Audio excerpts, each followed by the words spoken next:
And we will read the passage of Mark chapter 1, verses 1 to 13. And yan, we will read it in ESV version. So let us read it all aloud, the Word of God. 1, 2, 3, go. The beginning of the gospel of Jesus Christ, the Son of God.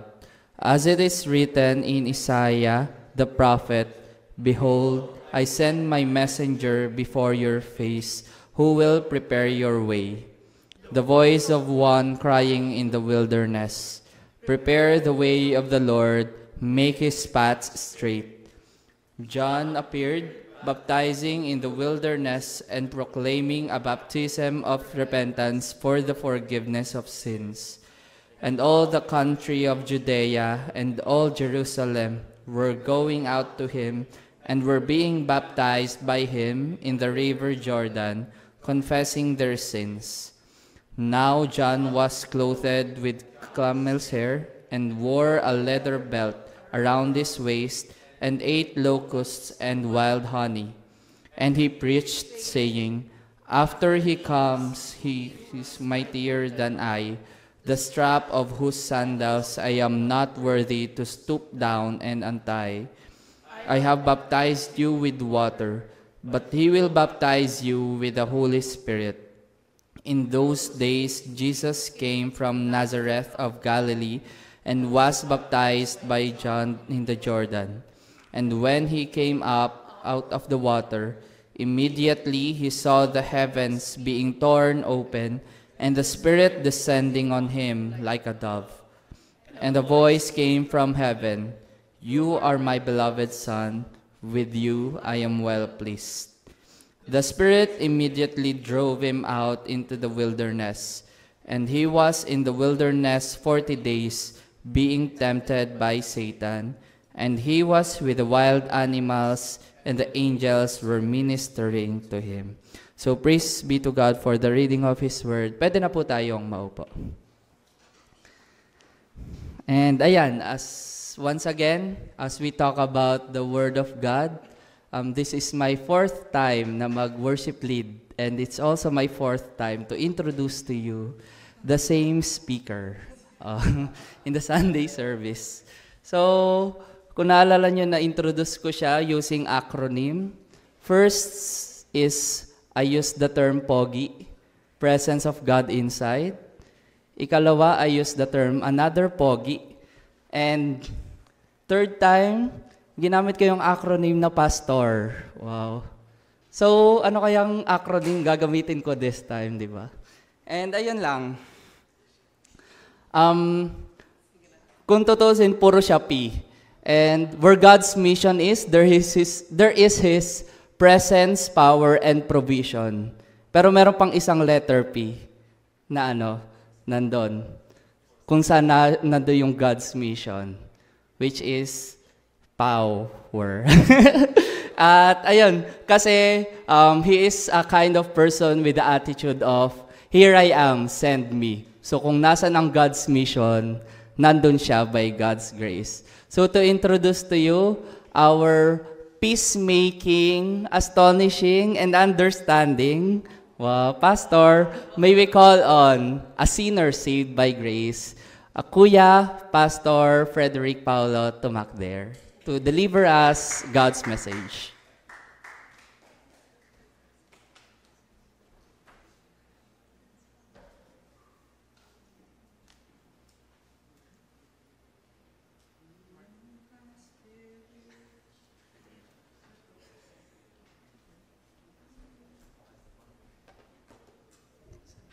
Pag si Lothar yung mag-speak, ako naman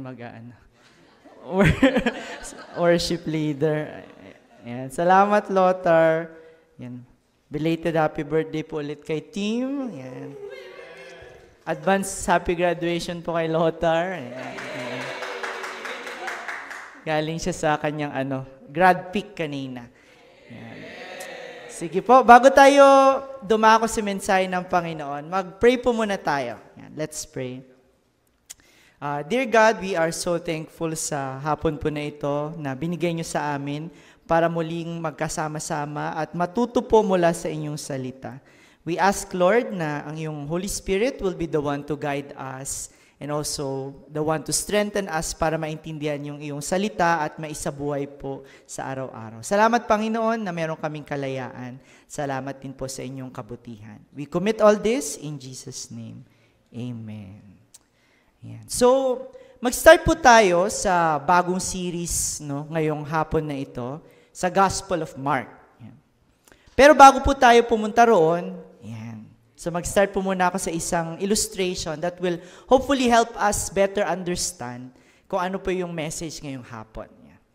Kung may lumapit po sa inyo at tanungin kayo, no, have you heard of God the Mother? Ayan. Hindi ko po alam kung na-experience yun na, pero may ganito po dito sa UP, no? Kung may lumapit po sa inyo at tanungin yan, have you heard of God the Mother? Ano po kaya ang magiging reaction? Or ano kaya yung inyong mararamdaman? No? Siguro yung iba po, sila ay matatakot, no? Ano ba to? Kakaibang grupo naman ito. Legitimate ba sila? No? Sila ba talaga ay Christian group or cult or kung ano man? Siguro meron din po sa ating maku-curious, no? So isipin nila, feminism ba ito? Lalo na sa UP, no? Bagong teaching, different take on God. Hindi lang siya God na lalaki, pero may God din na babae. O baka meron din naman ang reaction is, sorry po, next time na lang, I'm not interested. Yan. Sino po sa inyo matatakot? Yan. Sino ang maku-curious? Yan, may maku-curious. Oh. Sino po ang walang pakialam? Yan. Sino po mag-share ng gospel sa kanila? Sana meron naman po, no? So, I don't know kung ano po yung reaction natin. Pero, one thing na I think meron pong elements sa kanila that makes them very interesting ay yung novelty. No? When we say novelty, bago sila, no? Hindi sila oftentimes na naririnig. Kaya I think no, kapag yun yung entrance mo, have you heard of God the Mother, may ibang parang naku-curious. Kasi it's novel, it's new. No? Kaya yung mga tao baka mapapatanong at mapapapos at mapapaisip, ano kaya itong grupong ito? No? Hindi pa po sila victim nung sinasabi na familiarity breeds contempt. No? Have you heard of this saying? Na if you are too familiar with someone or something, siguro kaibigan mo, close family, parang nawawala yung respect na. No? Or in a broader sense, parang familiarity breeds disinterest or removes wonder. Parang hindi ka na interested kasi alam ko na yan, nabasa ko na yan, narinig ko na yan, o kaya napag-aralan ko na yan. No? So pag very common o kaya very popular, may tendency kasi na ganun yung maging reaction. Kaya actually, no, as I was praying and contemplating about starting a series on a book na gospel, yun yung para naging prayer ko. No? Kasi as Christian, syempre ang pinaka-basic natin is the gospel. So I was praying na, Lord, sana hindi kami maging disinterested or hindi kami mag-lack ng excitement or ng wonder kasi yung aaralin namin is something naman na not very new. No? Something na alam namin kasi yun yung foundation ng aming faith. So that was one of my prayers. Syempre kasi pag Christian tayo, we should know things about Jesus Christ. We should know about Jesus and His story. Pero sad to say, may tendency nga na dahil popular na siya or common na siya or familiar na siya, parang hindi na ganun ka-excited yung mga tao na pag-aralan siya. In fact, sa Philippines, when the Spaniards were here, they attempted to make the story of Jesus very popular. Kaya ang dami-daming mga piyesta, ang dami-daming mga celebrations. Pero sometimes opposite yung naging effect, di ba? Yung mga tao, imbis na ma-excite sila, naging na lang, it's just part of the cycle of tradition. Minsan, bored pa nga yung mga tao kasi, alam ko na yan, naulit na yan, narinig ko na yan dati. No? Pero ang prayer ko, sana hindi po ito yung mangyari sa atin, no? As we study the Gospel of Mark. Kaya din ngayong hapon, no? As we begin yung ating series, very, saktong-sakto, yung Mark chapter 1, 1 to 13, kasi itong chapter na ito focuses on preparations for the Christ. No? Lahat itong mga preliminaries, Yung mga bagay na mangyayari bago pa mag-start yung ministry ng ating Panginoon. At napaka-simple din po ng ating take-home. No? Ang take-home natin, for everyone, let's prepare to meet the Christ. No? Let's prepare to meet the Christ. At when we go through our outline, actually, Mark, if you did not notice, mas mabilis yung pace niya. Sabi ng ibang commentators, parang ito daw yung gospel ng puro action. Hindi ganun kadami yung mga discourse, pero mas maraming action. Kaya makita din natin in our outline this afternoon, maraming action na naganap. In fact, we will be starting with an announcement, announcement for the Christ. And then susunod po, titingnan natin an approval, the approval of the Christ dun sa kanyang baptism. And then the third is yung adversary of the Christ. And if you compare this kay Matthew, no, sa Gospel ni Matthew, actually naka-expand yung mga yan eh. Ang haba nung narrative sa testing kay Jesus, mahaba din yung narrative nung baptism niya. Pero dito parang compressed, no? Kasi merong ibang focus o merong ibang gustong i-emphasize ang author. No? And with that said, and dahil today is the first ng ating series, tignan lang po natin na mabilis. Ano ba itong background ng Gospel according to Mark?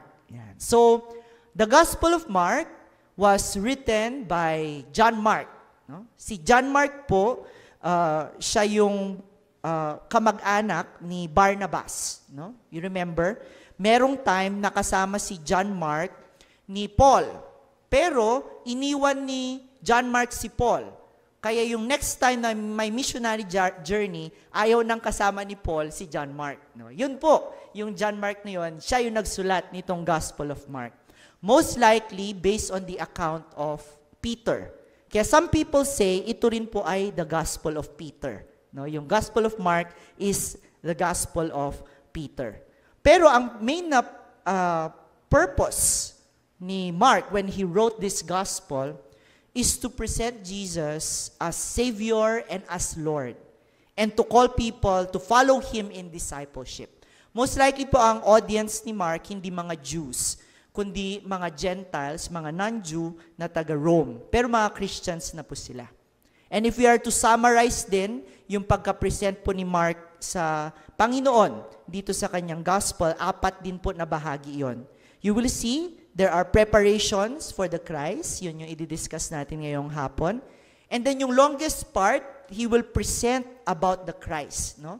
Kasi yung claim niya, Jesus is Savior and Jesus is Lord. Kaya iba't ibang narratives ang pinili niya na magpapakitang si Jesus ay may power and authority over nature, over tradition, over sickness, religious institutions, even over demons. No? I hope by this time na-realize nyo na the Gospels are not necessarily strictly chronological. Na hindi sila strict na chronology. Mas topical sila actually. At yun yung gagawin niya dun sa second part na mas mahaba. He will present and give narratives to prove that Jesus is the Savior and the Lord. And then yung third, ito yung extended version ng life ni Jesus sa Passion Week. No? The Passion of the Christ. Nakatatapos lang ng Holy Week. And then yung last, we call it the proclamation kasi dito sa part na ito, after the resurrection ni Jesus, sinend out niya din yung kanyang mga disciples to preach and to share the gospel to all people. Yan. So, if you have a quick outline of Mark, pwede nyo itong kunin, no? So that when you read the gospel, medyo may idea kayo kung anong ginagawa ng author. Pero, before we are able to reach yung proclamation, we will begin with the preparation. At sa hapon na ito, magsisimula po tayo sa pinakasimula ng Mark at ito po yung the announcement for the Christ. The announcement for the Christ. Verses 1 to 8. Simple lamang po itong part na ito. No? Let me ask everyone, basahin nga po natin ito. This is what we're going to understand in this first portion. Let's read together. 1, 2, 3, go. Ayan.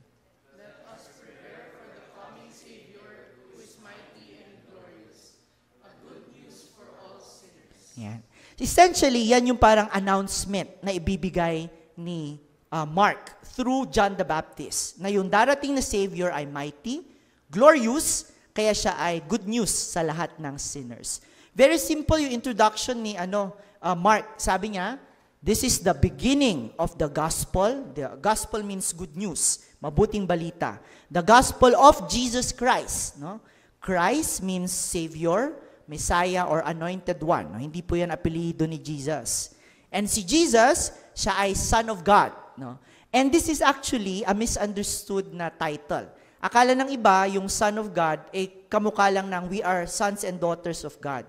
Pero actually, this title, Son of God, points to the deity of Jesus. No? Naalala niyo po si James and John, ano yung isang nickname sa kanila? Sons of Thunder. No?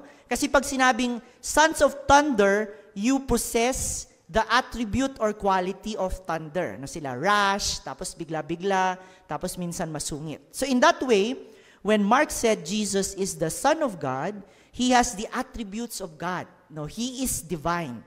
Hindi lamang siya tao, pero He is also fully God. So, sinasabi ng introduction ni Mark na yung darating na Savior is a mighty, a powerful Savior who is fully man and is also fully God. No? A divine Savior. So, yun yung introduction. But where does Mark anchor yung kanyang claims about Jesus Christ? No, ito yung uniqueness, isa sa uniqueness ng Scripture. No, kanina po nung nandun kami sa Pisay, no, merong binigyan namin opportunity yung mga bata to ask questions about their faith and about Christianity. No? One of the questions is, bakit si God ang pipiliin? Ba't yung God ng Christianity yung pipiliin at papaniwalaan at hindi yung ibang mga worldviews or religions? No, if I were to answer yung question na yun, kasi ang Christianity has very strong proof based on prophecies. No? Compared sa ibang mga beliefs, yung prophecies ng Christianity pwede yung matest. At makikita nyo na yung mga prophecies na yan, they could stand the test. Kaya if I were to answer that, yun yung isang sasabihin ko. No? Kasi kung gagamitin mo lang yung prophecy, lamang na lamang talaga yung Christianity. And that's the same na ginagawa po ni Mark dito sa simula. Yung kanyang basis to say that Jesus Christ is Lord and Jesus Christ is the Savior ay mga prophecies. No? In Mark 1, 2-3, do sinabi ni Mark na he is using the words of the prophet Isaiah, he is actually borrowing two prophets, si Isaiah at saka si Malachi. No, in verse 2, no, sabi ni Mark, "Behold, I send my messenger before your face who will prepare your way." No, that's actually from Malachi 3:1. And then in verse 3, sabi niya, "The voice of one crying in the wilderness, prepare the way of the Lord, make His paths straight." That's actually from Isaiah chapter 40, verse 3. No, pinili lang niya si Isaiah kasi siya yung mas sikat dun sa dalawang prophets. Now, if you look at the context nitong dalawang prophecies na ginamit ni Mark, mas makikita nyo pa yung richness ng picture na binubuo niya. No? In Isaiah chapter 40, no, I don't know if you can remember, natakal natin to eh. Yung context ng pagsabi ni Isaiah na merong in the wilderness, dapat i-prepare yung way of the Lord and to make the path straight. No? May highway sa desert. Ang context ay yung pagbabalik ng Israelites ng Judah mula Babylon papuntang Jerusalem. No? If you remember, di ba, sila ay na-exile, so punta silang Babylon. Pero may promise na babalik sila after 70 years. Tapos, yung isa sa mga sinabi ni Isaiah, para makitang babalik na sila, they should prepare the way. At yung imagery is, they will make a highway mula Babylon, pabalik doon sa Jerusalem. Now, he is borrowing an ancient practice na bago mag-travel kasi yung king, may ipapadala siyang advance delegation.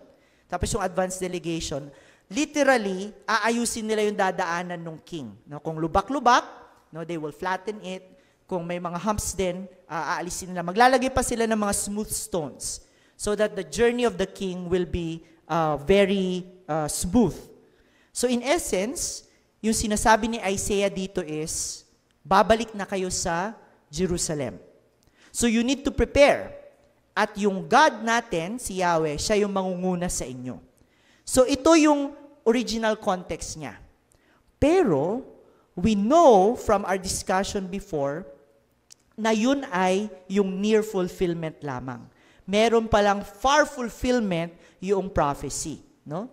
You remember yung tinatawag na prophetic telescoping? No? Pag nakakita kasi sa telescope, parang magkalapit lang yung dalawang bundok. So, hindi mo ma-assess kung ito bang prophecy ay magaganap a few years lang or magaganap siya many centuries later. So, this is what's happening here. No? Yung near fulfillment niya is yung mga Israelites, babalik sila sa Jerusalem. At yung presence ni God is in the erection and the establishment again of the temple. So yun yung imagery.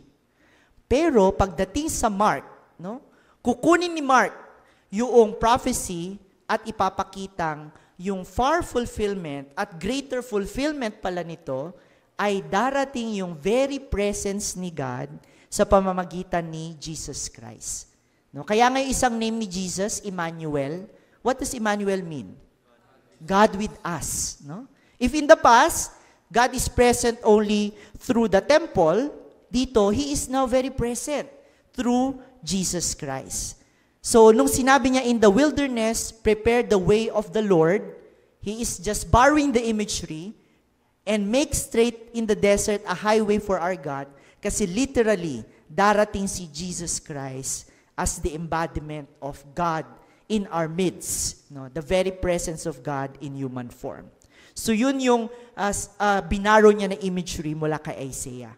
And if we connect further, no, kay Malakay, no, mas makita natin yung bigger picture. Dito sa Malakay, in the original context, medyo interesting din dito. So maalala nyo, no?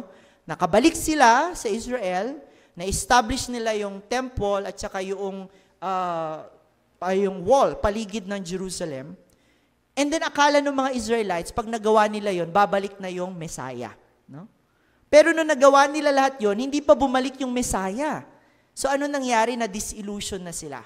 In fact, sa Malakay, sa Bible study namin to sa mga young men, sa disillusionment, kahit yung mga pari, the priests, who were supposed to be God's representative, pasaway na sila. No, they're not doing their duties anymore. Kasi sabi nila, parang hindi naman niya ata babalik itong si Jesus, itong Messiah na ito. Yung Malakay 3:1, actually, it's a warning. No? Kasi ang sinasabi diyan, biglang babalik yung Messiah. So you need to prepare. The only sign na ibibigay sa inyo ay merong mauunang prophet na magpre-prepare ng kanyang way. There is a prophet who will come who will prepare his way. At later you will see that this prophet that they're expecting is the prophet Elijah. No? Si Elijah yung ine-expect nila na darating bago yung Messiah. But again, if you know your Bibles, ang Malakay is the last book, no, ng Old Testament. And then how many years bago nakarinig sila ng next prophet? 400 years. So imagine, no? 400 years of silence. So hindi nila alam, kailan ba darating si Elijah? No? Kasi pag dumating si Elijah, susunod na yung Messiah. That is why, nung nagsimula itong si Mark, ang una niyang present, hindi yung Messiah. Did you notice? No? Ang una niyang present, for some reason, is si John the Baptist. Bakit? Because John the Baptist is the messenger who was to come. No? Alam ni Mark kung ano yung nasa isipan ng readers niya, na merong darating muna dapat na messenger bago nila kilalanin na may darating na Messiah. And he is pointing na itong messenger na ito, the Elijah who is to come, is no other than John the Baptist. At dito, makita natin kung ang imagery na ginamit ni Isaiah ay external preparations, ang imagery naman na ginamit ni John to prepare the people for the coming of the Messiah ay spiritual na preparation. No? Ang daming imagery dito. Nasa wilderness sila. Bakit sa wilderness naganap yung baptism? Bakit hindi dun sa Jerusalem mismo? Because Israel was in the wilderness for 40 years. And in that wilderness, na-experience nila yung cleansing from the Lord. So merong ganong imagery na ginagamit itong si John the Baptist. Bakit water baptism? No? Kasi ang water, para sa mga Hudyo, is used for cleansing and purification. Kaya ang sabi nga ni John the Baptist, no, yung kanyang baptism is a baptism of repentance for the forgiveness of sin. So he's pointing to a preparation na spiritual bago dumating yung Messiah o yung Savior. Pero ang unique dito sa baptism ni John the Baptist is yung concept na it's a one-time baptism. It's a one-time purification. Yung mga Jew kasi nun, yung water cleansing nila, paulit-ulit. No? Bago sila kumain, pag pumasok sila sa isang bahay, even yung baptism nila, may tendency na nauulit-ulit. No? Pero kay John, one time lang. Because the idea nitong repentance na ito is to now decide to turn away from a life of sin in anticipation of the coming Messiah. So, hindi pa ito baptism that gives salvation, hindi pa ito repentance that gives salvation, but it's a repentance that says, ako ay nagre-ready para sa pagdating ng Messiah o ng Christ. And of course, during this time, hindi pa nila alam kung sino itong Messiah na ito. Pero very apt din, no? Bagay na bagay itong ginawa ni John kasi when you repent, you turn from something and then you turn towards something else. So, yung mga tao, when they were repenting, sinasabi nila, tatalikod na kami sa kasalanan. At pag tumalikid sila sa kasalanan, haharap na sila doon sa tagapagligtas nila. Though they still didn't know kung sino yung kanilang Savior during this time, pero meron silang commitment to turn away and to anticipate yung pagdating ng Messiah. And you have to see, mga kapatid, no, the people during that time, they were very zealous towards John. In fact, sabi sa verse 5, no, all the country of Judea and all Jerusalem were going out kay John the Baptist and were being baptized sa River Jordan.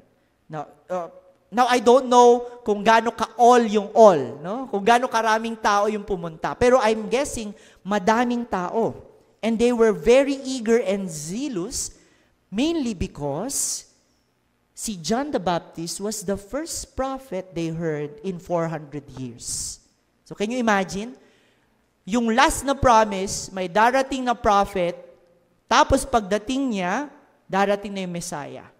Tapos may dumating na lalaki, nagpapakilala siya, hindi ako yung Messiah, kundi ako yung prophet. So the people immediately recognized. During this time pala, if you're not familiar, hindi lamang po si Jesus yung nag-claim na siya yung Messiah. No? Marami actually ang nag-claim nung time na yan na sila yung Messiah. No? Pero kaya sinabi ko kanina, no, kaya unique itong tandem ni Jesus at ni John the Baptist kasi sila lang yung tama doon sa prophecy. Unang dumating yung prophet, tapos sumunod yung Messiah. That's why the people, when they heard, there's a man claiming to be the prophet, na-realize nila, then susunod na yung Messiah. No? Kaya din naalala nyo, no, hindi talaga goal ni Elijah na siya yung maging sikat. Ang goal niya talaga, si Jesus yung maging center. And did John the Baptist make it very clear na siya yung Elijah na darating? He actually did. No? In verse 6, yung pananamit niya at yung lifestyle niya, very much connected kay Elijah. Ano ba sabi dyan? Now, John was clothed with camel's hair and wore a leather belt around his waist and ate locusts and wild honey. No, if you have your Bibles with you, dun sa 2 Kings 1:8, ito yung description about Elijah the Tishbite. They replied, he had a garment of hair and had a leather belt around his waist. And the king said, that was Elijah the Tishbite. So, ginagaya niya actually yung pananamit ni Elijah to point people to the reality na siya yung Elijah who is coming. At yung pagdating niya, magpapakita na paparating na rin yung Messiah. And yung understanding na yon is in Malachi 4:5-6. Kasi in Malachi, sabi dyan ng prophet, "See, I will send the prophet Elijah to you before the great and dreadful day of the Lord comes." So they're waiting for Elijah because when he comes, darating na rin yung Messiah. And now, what is the announcement of Elijah concerning the Messiah? Makita natin yung una niyang announcement, the Christ is greater than the prophets kasi the Christ is God, the Christ is their sender. Sabi ni John, no? "After me comes one who is mightier than I, the strap of whose sandals I am not worthy to stoop down and untie." No? Did you realize na during the Old Testament, yung isa sa pinakamataas na authority figure is a prophet? No? Did you ever realize, bakit yung prophet kaya niya makipag-usap sa king, tapos hindi lang makipag-usap? Anong ginagawa ng prophet sa king? Nire-rebuke yung mga king, di ba? Try nyo kayang gawin yan. Punta kayong Malacanang. No? Tignan natin ano mangyari sa inyo. Because during that time, the prophets are really respected. The prophets are honored. But here, Elijah is saying, someone is coming. I am an honorable prophet, I'm a respected prophet. Pero yung darating na someone, hindi man ako worthy to stoop down and to untie. Hindi ko pwedeng iayos yung kanyang sapatos. No? And remember, that's the work of a slave. No, parang sinasabi niya, though I am high and honored, hindi ako pwede maging slave nitong paparating na Messiah. So ganyan kataas itong Messiah na ito. And the only reason na mas mataas itong Messiah is because he is more than a prophet. The Messiah is actually the sender of the prophets. Kaya makita natin merong divinity si Jesus Christ. No? God is the one who sends the prophets, and because of this, he is greater than the prophets. Yan yung una. And not just that, secondly, yung announcement din ni John is that itong paparating na Christ is also superior doon sa baptism na dala-dala niya. Kasi sabi ni John, I baptize merely with water, but this coming Christ will baptize with the Holy Spirit. Ang water, mga kapatid, symbolic lang yan. The water does not really cleanse. The water does not remove the sins of the people. It's the Holy Spirit who does it. At sino yung merong ganong kakayahan na magbaptize with the Holy Spirit? Na walang iba, kundi yung Christ, kundi si Jesus lamang. That's why he's also saying that when the Messiah comes, that's the only time that you will actually experience salvation or the cleansing of your heart. So yan yung dalawang main na emphasis ni John the Baptist.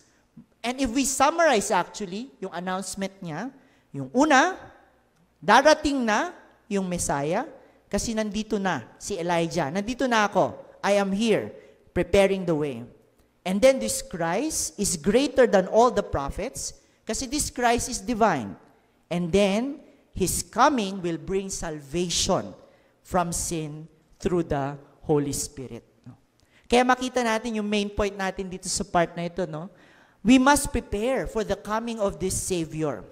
This Savior who is mighty, who is glorious, and because of these things, good news siya. Kasi He is also going to bring salvation para sa mga sinners. Ngayon, ang challenge, mga kapatid, no? This is a very familiar message. No? For sure, when we were reading Mark chapter 1, nakita pa lang natin nung sinabi ni John the Baptist na one who is greater than I is coming, alam nyo na agad yung sagot, si Jesus yun. No? He is greater than John the Baptist. Kaya nga sabi ko kanina, there is a tendency na dahil over-familiar na tayo, minsan nagiging disinterested tayo. No? Huwag sana ganon yung effect kapag inaaral natin yung Gospel of Mark. Now, I want you to read the Gospel as if it's the first time na mabasa nyo. Kasi kung first time nyo yung mabasa, ang pupasok sa puso nyo is curiosity. Sino kaya ito? No? Sino itong darating na greater than this man, this prophet? Tapos magugulat kayo, si Jesus Christ pala. Sino si Jesus Christ? So, yun yung prayer ko na sana maging attitude natin. And in fact, mga kapatid, hindi naman tayo nalalayo dun sa mga first century Christians eh. Kasi yung mga first century Christians, they were waiting for the coming of the Christ, but it's the first coming. No? Tayo, we're actually also waiting for the Christ, pero for His second coming. At naalala nyo, anong sabi ni Jesus sa Revelation? Marami ding magpapanggap na siya yung second coming Jesus Christ. At marami ring mga tao ang madideceive. No? Kaya, let's not take it for granted. Baka tayo inisip natin, madali kong ma-recognize kung si Jesus na yan or hindi pa si Jesus Christ. Paano kung yung dumating na i-claim, He can do miracles as well. No? Mag-raise siya ng dead. Si Jesus na yata ito. Sige, I'll follow Him na. No? Tapos hindi pala siya kasi nandun siya sa Mindanao. Ibang usapan pala yon, di ba? O kaya makita natin na sasabihin niya, hindi, ako na talaga si Jesus. No? Pero yung kanya mga gawain naman goes against the Bible. Kung hindi mo alam yung Bible, hindi mo malalaman na hindi pala ito si Jesus Christ. So mga kapatid, let us really be prepared to meet the Christ. Kasi even though we know many things about the first coming, sa totoo lang, yung second coming ni Jesus Christ is something na unique and something pa na surprise for all of us. So yun po yung una, that's the longest part. The next two will be much shorter. But, very important pa rin, kasi in the second point, makita natin the approval of the Christ. So, the Savior has arrived, has been announced, and He has arrived. And at His arrival, makita natin na merong approval ang Panginoon sa Kanya. So, this will be our main point for this second na part. Let's read together. Ano yung ating makukuha dito? 1, 2, 3, go.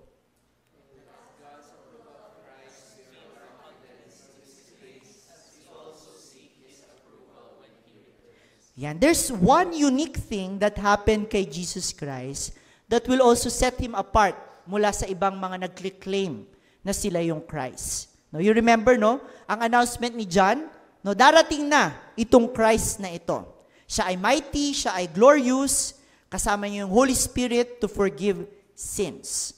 But the question, naganap ba yung pagdating nitong Christ? Yes, Actually, yung pagkasulat ni Mark, parang matter of factly lang, Bigla na lang niyang sinabi na, dumating si Jesus Christ, At siya yung nagpabaptize kay John. Wala masyadong drama.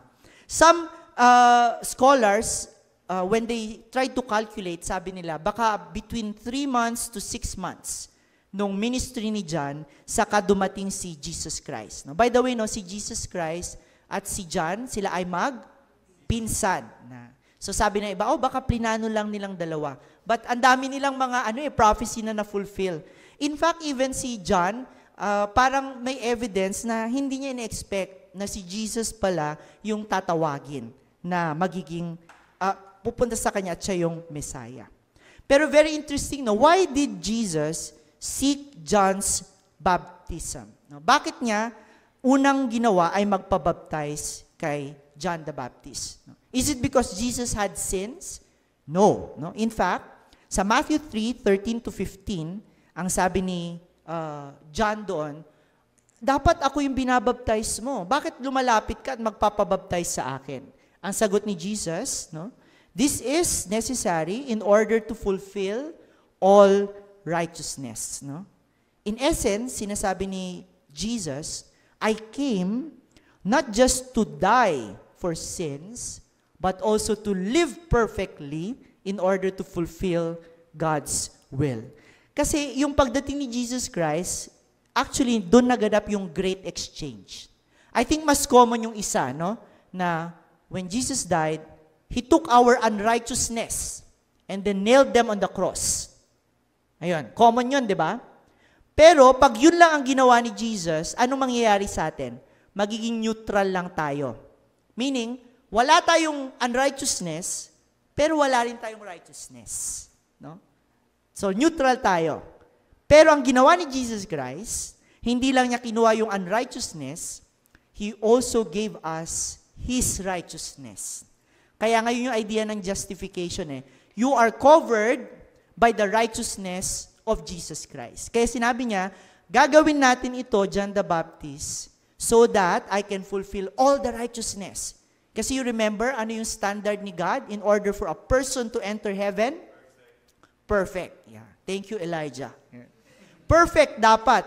Lahat ng commands ni God, magagawa mo. And that's what Jesus was doing.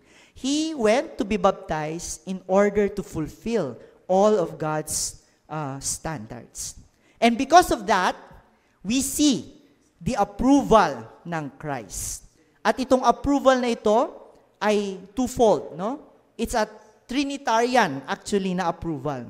In verse 10, the heavens opened and the Holy Spirit descended on him like a dove. That's actually an approval of the Holy Spirit. He came to empower Christ to fulfill his mission. Not just that, sa verse 11, we hear the Father speaking. Ano sabi niya? You are my beloved Son, with you I am well pleased. So pinakita ng Father yung affirmation at saka yung affection niya. Kaya dito pa lang na makita natin sa baptism ni Jesus Christ, it's very unique kasi dito makita yung approval ni God the Holy Spirit at saka ni God the Father kay God the Son. And this is actually a very good passage to show the Trinity. One God in three persons. No? Don't make the modalist mistake na si Son, nagtra-transform siya na Father, si Father nagiging Holy Spirit. No? They're all three of them eternally existing sila. No? They're of the same essence, kaya they're one God. No? Okay? Pero three persons. Kaya yung iba na nagtatanong, no? So, nung nagpipray si Jesus Christ, kausap niya yung sarili niya? Hindi. Kausap niya si Father. Kasi nandun pa rin si Father. No? But anyway, ito yung naganap. And if you will think of it, no? Jesus Christ received God's approval kasi much of the plan of salvation actually depended on the response of the Son. No?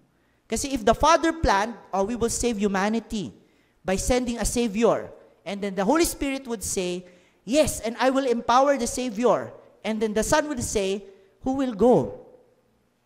Eh di hindi magagawa yung plan of salvation. Pero praise God, there is unity in the Trinity. Kaya much of the plan of salvation really anchored on the response of the Son. And I hope you could appreciate that, no? He is in eternity to eternity na union with the Godhead, and then He was asked and called by the Father to lay aside the prerogatives of His divinity. Hindi siya na magiging tao lang siya, no? Pero hindi niya gagamitin yon while nandito siya sa mundo. And not just that He will suffer like a common criminal, and He will die, but He will be raised again. So ang laking decision din actually yan on the part of Christ. And when Christ accepted that by the baptism and later on by His death, doon nakita talaga na may approval ang Panginoon sa Kanya. Yung yes ni Jesus doon sa Kanyang mission, this led to God's approval. And that yes is a demonstration of His humility and also of His obedience. At mga kapatid, no, hindi lang naman si Jesus ang sinend in order to fulfill the plan of salvation. Sino pa yung sinend? Tayo din. No? We as Christians are also sent. Kaya yung humility at yung obedience ni Jesus, this is also actually our example, no, as we fulfill the Great Commission. And tandaan nyo mga kapatid, no, hindi lang din si Jesus ang binigyan ng approval, tayo rin, hopefully and prayerfully, we are seeking an approval. You remember, sino magbibigay ng approval sa atin? Si Jesus din, no? Because if we are able to do the mission that is given, we will hear our Master saying, well done, my good and faithful servant. Kaya mga kapatid, no, as we see, these are things happening kay Jesus Christ, pero may implication sa atin. Kaya we must prepare to meet the Christ. We must prepare to meet our Savior. At pangatlo, makita natin, no, the coming of Jesus was announced, and then this Christ received the approval from God the Father and God the Holy Spirit, pero one last event was set in order to prepare him for his ministry. And he was to face the adversary. Kaya yung last part, the adversary of the Christ. The enemy, si Satan, he wanted Christ to abandon his mission. Hindi pa nga nagsisimula yung mission, no? Gusto na ni Satan i-abandon ni Christ. But praise God, Christ overcame yung temptations and this led to our salvation. Did you notice, mga kapatid, sino nag-send kay Jesus sa wilderness? The Spirit, no? Did you ever wonder, bakit yung Holy Spirit, pinadala niya si Jesus doon sa wilderness? No? Akala ko ba hindi tinitempt ni God ang kahit na sino? Yes, God does not tempt. No? I believe this is the difference of a test and a temptation. When the Spirit sent Jesus sa wilderness, 40 days and 40 nights, parang image ulit ng Israel, 40 years, in preparation spiritually, sa pagpasok nila doon sa promised land, in this case, sa pag-fulfill ni Jesus ng kanyang mission. Pero si enemy, si Satan, being crafty as he is, ang nakita niya, this is a chance for me to distract Jesus from his mission, to lure him to say no doon sa kanyang mission na i-save ang humanity. Kasi, you imagine it this way, mga kapatid, no? Can a fallen angel tempt God? God lang. No, no? A fallen angel cannot tempt God. Sa isip-isip ni Satan, God is no longer just God. Meron na siyang human nature. Baka sakali matempt ko siya. So that was what he was thinking. That's why in the wilderness, Satan was there and he was trying to tempt Jesus Christ. Parang inisip, chance ko na ito. And if we were to summarize yung temptation ni Satan, very crafty actually. From Matthew 4, 1 to 11, tatlo yan. Lust of the flesh, yung hunger at yung pleasure. Pero ang sagot ni Jesus, man shall live not by bread alone, but by every word from the mouth of God. Pride of life, ito yung you throw yourself down. Ihulog mo yung sarili mo. Kasi di ba sabi sa Bible, gumamit din ng scripture ang enemy, pero twisted. I-rescue ka ng mga angels. Pero ang sagot ni Jesus, you shall not put the Lord your God to the test. At yung pangatlo, yung lust of the eyes. I will give you all the treasures, the splendor and glory of the world, only if you will worship me. Pero ang sagot ni Jesus, no. You worship the Lord your God, and Him only you shall serve. Alam niyo mga kapatid, in each of these temptations, ang ginagawa ni Satan is to distract Jesus from trusting God. Kasi if you think about it, can God really give Jesus food in the wilderness? He can, But Satan was saying, ako na magbibigay sa inyo. Gawin mo lang sinasabi ko. Will God really protect Jesus when He falls down? He will, Pero dito, parang sinasabi ni Satan, itest mo si God. At yung huli, can God give all the kingdoms of the world kay Jesus? Definitely, Pero God will do this according to His terms and not according to the terms of Satan or the terms of the world. In fact, the greatest temptation ni Satan was for Jesus to enjoy the blessings of the plan of salvation without the cross. Parang sinasabi ni Satan, ma-achieve mo naman yung sinasabi ni God the Father. Pero magagawa mo yan pag ako yung sundan mo. Pero pag sinundan niya si Satan, ibig sabihin, wala na yung cross. We might think na hindi naman malaking temptation yon, but actually that's a big temptation. You remember the last prayer, one of the last prayers ni Jesus sa Garden of Gethsemane? Sabi niya, di ba? Let this cup pass from me, yung cup of suffering, but not my will, but yours be done. Para sabi niya, if only possible, Lord, hindi na sana ako mamatay, but not my will, but yours be done. So makita nyo, the enemy was trying to distract Jesus to not fulfill His mission. So that was what he wanted to do. But praise God, Jesus overcame, And yung temptation, natalo niya, and that led to our salvation. And like Christ, mga kapatid, we are also facing the enemy every day. So, let us prepare not just for the arrival of the Christ, but also against the temptations of the enemy. As sa Ephesians, you don the full armor of God to protect you against the enemy. May magagandang encouragement si John Owen. He said in his book, "Be killing sin, or sin will be killing you." Parang ang idea, you need to always put it as part of your business all the days of your life to put to death the indwelling power of sin. No? Parang ang imagery daw, sabi niya, para kang nasa gera. Di ba kung nasa gera ka, every moment, ready ka to battle. Hindi pwedeng may moment na complacent ka. Kasi ganyan yung enemy. The enemy will find ways, if you're not a Christian, will find ways so that you will not come to know the Lord.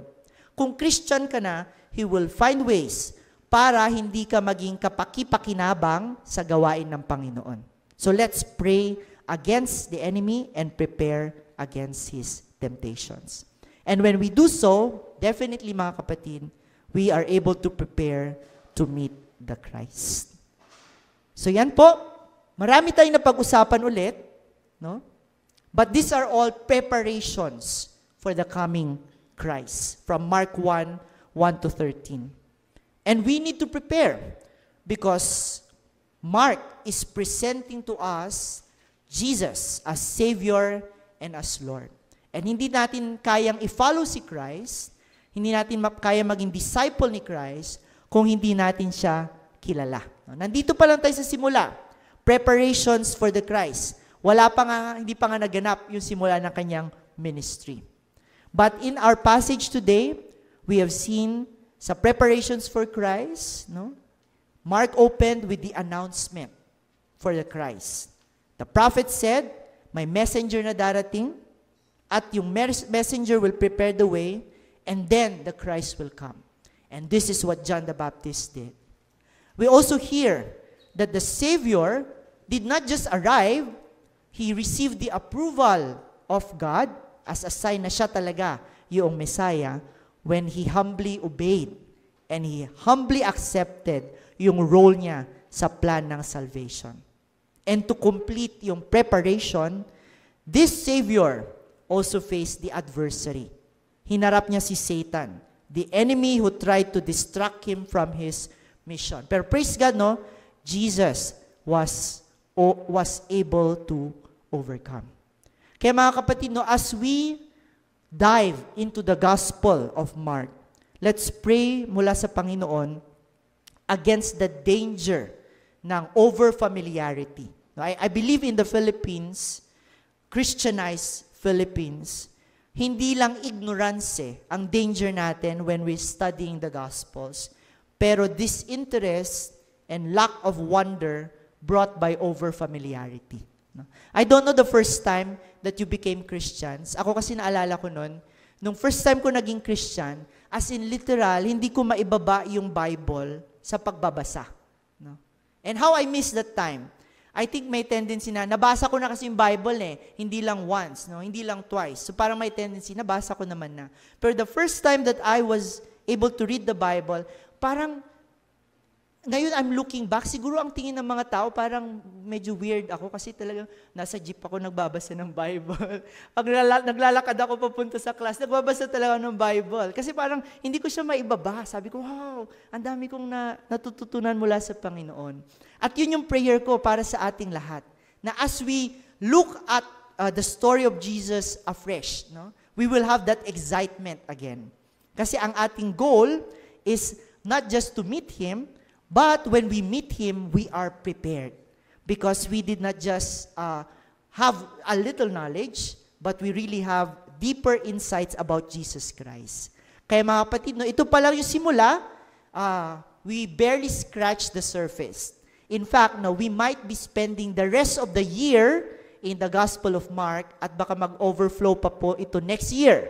No?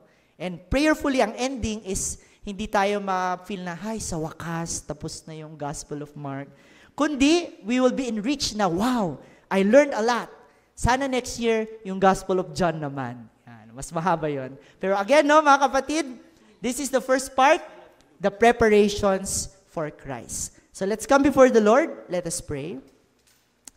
Dear Heavenly Father, we thank you for this time that you have given us. Thank you, Lord, dahil kami man po ay maaring hindi na surprised na si Jesus Christ yung paparating po na Messiah. Pero we are still humbled, Lord, when we realize how much the Son has given in order, Lord, to fulfill yung salvation na natatamasa namin. At pinagpipray ko, Panginoon, na as we go back to the Gospel of Mark, maybe tonight, when we start to read it again, you will give us fresh eyes. Nawa, Lord, may mga bagay kaming hindi napansin dati na makita ulit namin sa pagbabasa.